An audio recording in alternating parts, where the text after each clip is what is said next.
Hungarian Folk Tales. The Prince Who Wanted to Live Forever.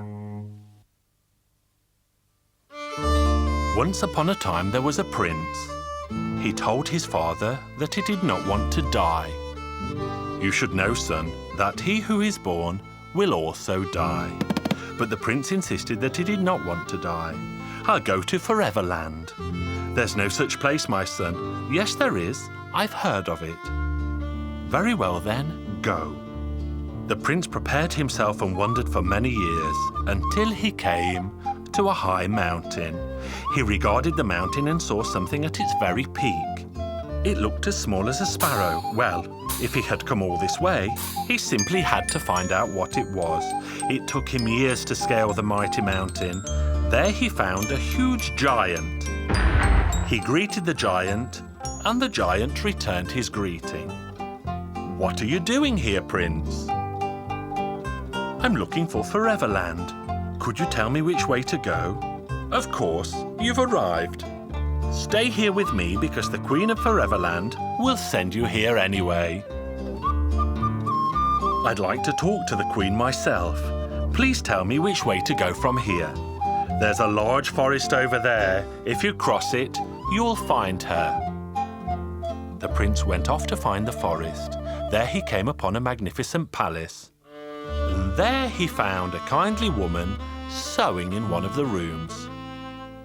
"What are you looking for, Prince?" "The Queen, of course."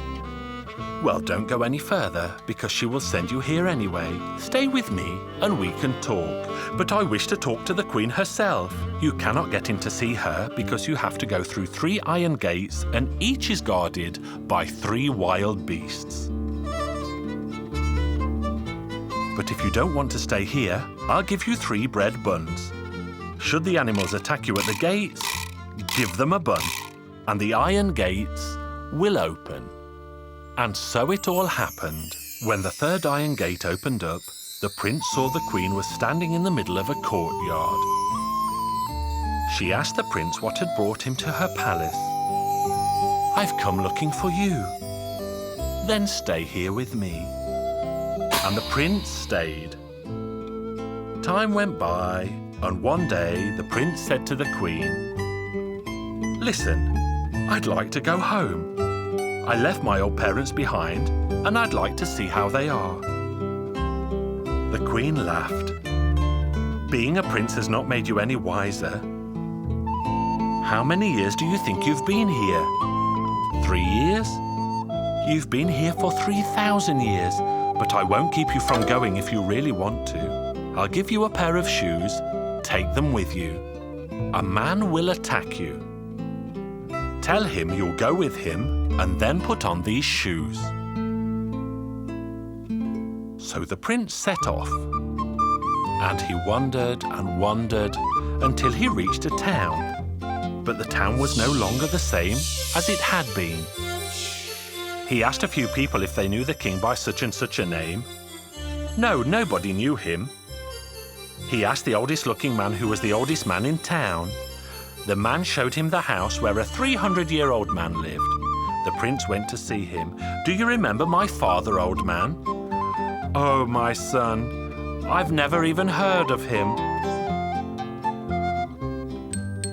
As night fell, the prince found himself a room, made himself a bed out of hay, and went to sleep. In the morning, he woke up with a man standing right in front of him. "Hail, Prince!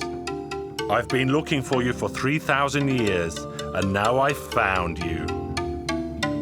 Come with me because you ought to have died a long time ago." "Wait a minute, let me put on these shoes. Let's go out, and then I'll go with you." When the prince put on the shoes, they whizzed him away at once. Death rushed after him everywhere but failed to catch the prince. When the prince reached the walls of the Queen's palace, the Queen of Foreverland was standing there in the courtyard. She shouted to Death, "Don't you touch that man. I'll go out and take care of him. I'll throw him up high, and if he falls outside the walls, he'll be yours." But if he falls within the walls, he'll be mine. When the king threw the prince up high, Death danced and clapped, thinking that he was going to fall outside. But as it happened, he landed within the walls. The queen then chased Death away, telling him never to return to her land again, otherwise he would surely die himself. So the prince stayed with the queen, and they both lived happily ever after.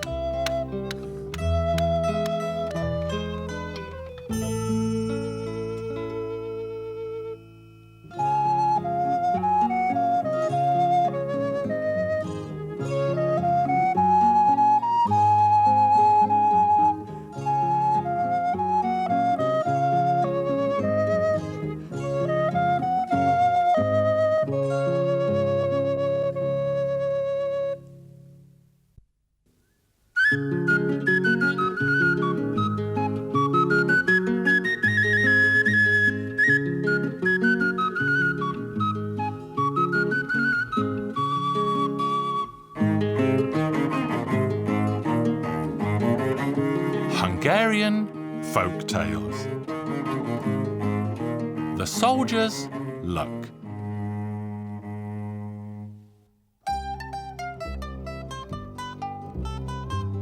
Once upon a time, there lived a soldier. The soldier was returning home on leave from the army and passing through the forest when an old witch appeared and blocked his path. "Would you like to have wealth and riches, young man?" "Of course, for I do not have a penny to my name." "Then listen to me. You must go to the hollow tree and summon up all the money you desire.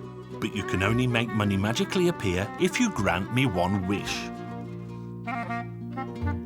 "Just tell me what you wish, old lady." "There are 3 barrels of coins down there, but each is guarded by a fearsome hound. I shall give you an apron, and once you get down there, you must spread it on the ground and place the dogs on it. When you have collected all the money you want, you will look for a box on the table and you must bring that box to me. Now I shall tie this rope around your waist and lower you down, and when your task is complete, I shall pull you back again."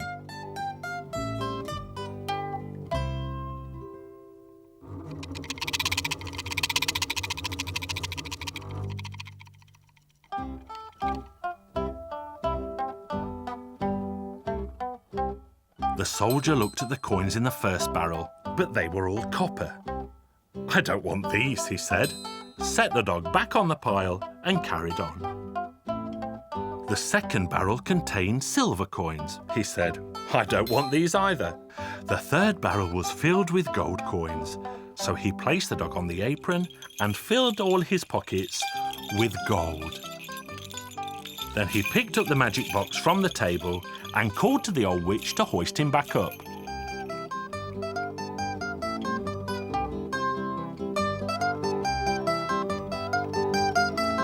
"So tell me, witch, why do you want this little box?" But the old witch could not tell him, so he slit her throat with his silver sword. Then the soldier went on his way. Soon he reached a town where he bought himself good food and new clothes. Then he hired a coach and rode through the town. And as he rode, he showered the townspeople with money. He gave money willingly because he knew what it was to be poor. Then he rented a room at the local inn where he made merry every night. But the day eventually came when he ran out of money and had neither bread nor candles. Then he recalled that the little box from inside the hollow tree had a candle in it. The soldier lit the candle and the first fearsome dog appeared. "What is your wish, master?" "I've run out of money. I have neither bread nor anything else." Then the dog hurried off and soon returned with a bag brimming full of money for its master. The young soldier soon received news that there was a young princess living in the town, but that no one was allowed to visit her in person. The soldier soon set his heart on seeing her. So he lit the candle, and the dog appeared. "What is your wish, master?" "I hear there is a princess whom no one is allowed to see." "How could I possibly see what she's like?" "She's said to be very beautiful indeed." Then the dog went off without saying a word and soon returned with the princess. The royal maid went to the princess's room in the palace and discovered that she was gone. As soon as she realised, she began to scream. Everybody asked, "Where can she have gone? Where can she have gone?" The king said, "If she comes back, a maid should sit by the side of her bed and watch over her at night and see which way she goes should she leave." So when the princess was back in her room, a maid sat by the side of her bed. The next night, when the dog took her away, the maid ran after them but failed to note the number of the house and so didn't know where the dog had taken her. "I know what to do," the king said. So he filled a bag with flour, cut the corner off the bag and tied it to the princess's waist. So wherever the dog took her, the flour trail betrayed them. The next day, soldiers followed the flour trail and it led them directly to the young soldier. The king was furious and sentenced the young soldier to death for what he had done. All the people of the town gathered to see the execution. Then a young boy happened to pass right in front of the soldier's prison cell window, and the soldier said to him, "Where are you going, young lad? I'm going to see the execution of some soldier." "Go no further. I'm that soldier. Go back quickly." He told the lad where exactly. "And bring me the box you'll find on the table." The young boy went off, brought the box, and passed it to him. So when he was led to the gallows, the soldier told the hangman that he had one last wish. The king allowed the soldier to smoke a pipe. Then the soldier lit the candle in the box 3 times and all 3 dogs appeared. "What is your wish, master?" "What's my wish? Can you not see I am about to be hanged?" So then the 3 dogs set upon the crowd, but they were careful not to harm the pretty princess. Then the soldier married the princess, and they both lived happily ever after.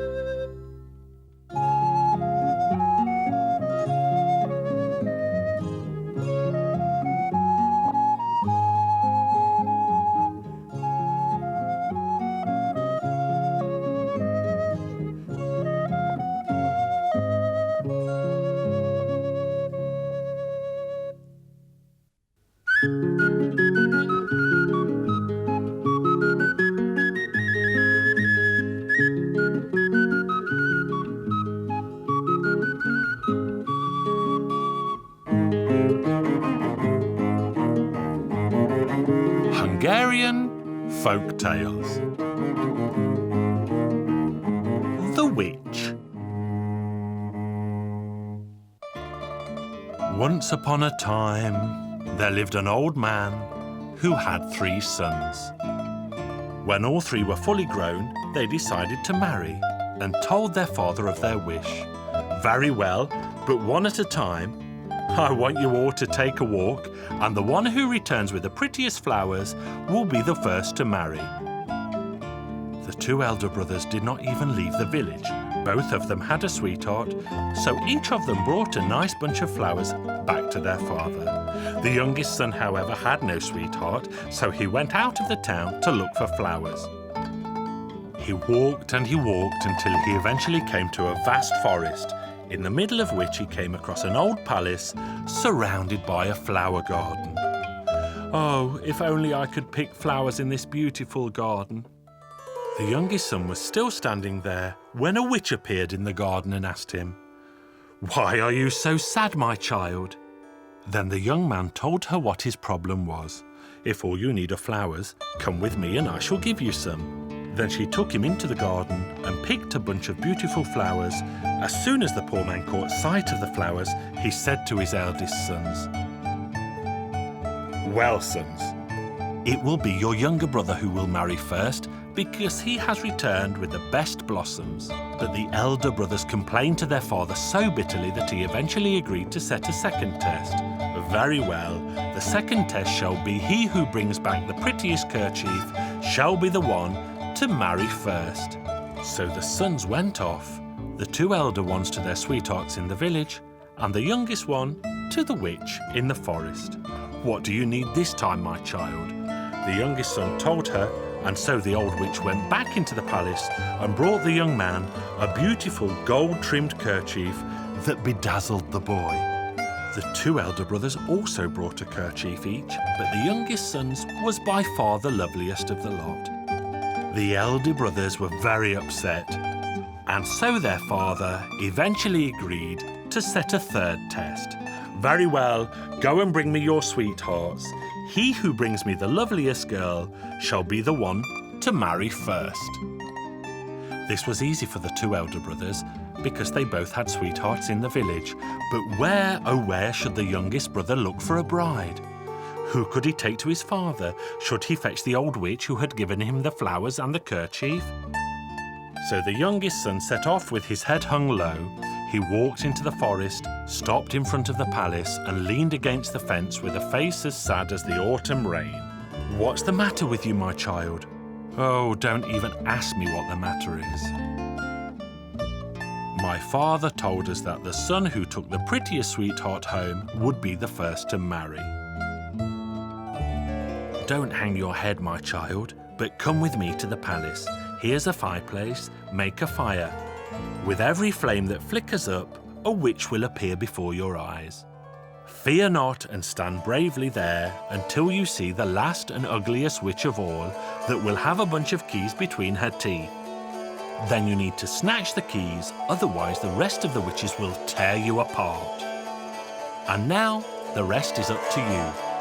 Saying nothing more, the old witch vanished. The young man made a fire in the fireplace, and as the flames began to grow and crackle, a witch emerged from the flames. The youngest son was so afraid that a shiver of fright ran down his spine. Then a second flame leapt forth, producing a second witch. Then many more witches followed this one. Eventually, the last witch appeared with a bunch of keys between her teeth. The youngest son gathered all his courage and snatched the keys, and, wonder of wonders, the ugly witch turned into a beautiful princess. The youngest son was too surprised to speak. All the witches then vanished from the room and were replaced by a throng of graceful maidens. Then the pretty princess said, "You must be very surprised. I'll have you know that I was the old witch who gave you the flowers and the kerchief.